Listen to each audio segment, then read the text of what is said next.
When fat loss is the goal, we often have a narrow focus. We want to lose like 10 pounds in 8 weeks, but the short-term weight loss is really the only goal we have.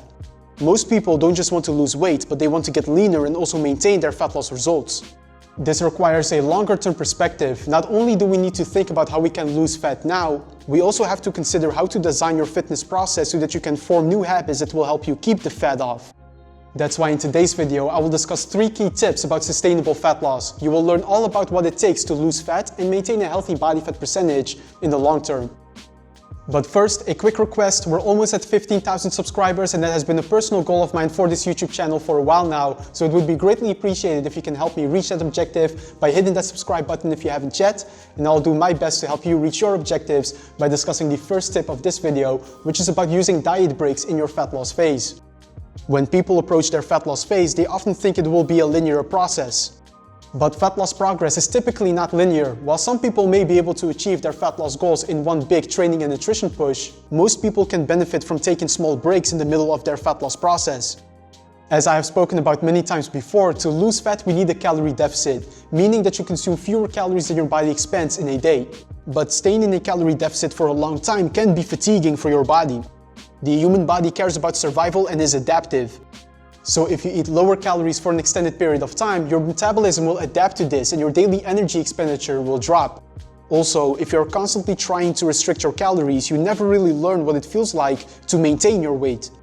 We want to avoid constantly trying to restrict your calories, since this can make you lose sense of what it feels like to maintain your weight and properly nourish your body. Having planned diet breaks in the middle of your fat loss phase can help us avoid excessive metabolic adaptations and also help you practice what it feels like to maintain the progress you have achieved so far. The way I use diet breaks with most of my clients is by having 1 to 2 weeks of eating at maintenance calories for every 8 to 12 weeks of being in a calorie deficit. Whether a diet break should be done after 8 or 12 weeks will depend on the individual. If someone is feeling great after being in a calorie deficit for 8 weeks and they are still making progress, I won't disrupt this momentum by scheduling a diet break, and we can push it until 12 weeks of being in a deficit. But say for instance that someone after 8 weeks is feeling signs of fatigue kicking in, well, this is when a diet break could come in handy. A period of eating higher calories will give your body and mind a needed break from restricting calories. Such a diet break also has the benefit that you can practice what it feels like to maintain your current state so that you can better sustain your fat loss progress after the fat loss phase is over. So definitely consider adding diet breaks to your fat loss approach. The second tip is related to what method you use to achieve your fat loss progress in the first place. Your nutrition will play the biggest role when it comes to achieving your fat loss goals. A common mistake I see in my environment when people transition into a fat loss phase is that they have a complete nutrition overhaul by following certain popular diets like keto, Atkins, or any other fad diet that is popular at the moment. But if you want to build lasting changes in your nutrition behaviors, it makes sense to tailor your nutrition approach to your preferences and current habits. So instead of following whatever diet is popular at the moment, start within whenever you program your fat loss phase. Think about what foods you like to eat. Think about how often per day you like to eat. Organize your nutrition around these preferences. Because the cool thing about fat loss is that you have a lot of flexibility. As long as you are in a calorie deficit, consume enough protein, and stay active, you can lose fat with many different approaches. For instance, one research review found that a high-carb diet can be similarly effective for fat loss as a low-carb diet, as long as calorie and protein intake are matched. So don't limit yourself with the arbitrary rules of a specific diet. Focus on being in a calorie deficit, make sure to lift some weights, and pay attention to your protein intake while eating mostly whole foods. If you do this, then the specifics of your diet, like at what time you eat lunch or whether you have sweet potatoes or white potatoes with dinner, can be tailored to your preference. This flexibility will result in a more personalized nutrition approach. And because your nutrition is now personalized, it will also be easier for you to stick to it, and you build better nutrition habits that will translate to better fat loss maintenance in the long term as well.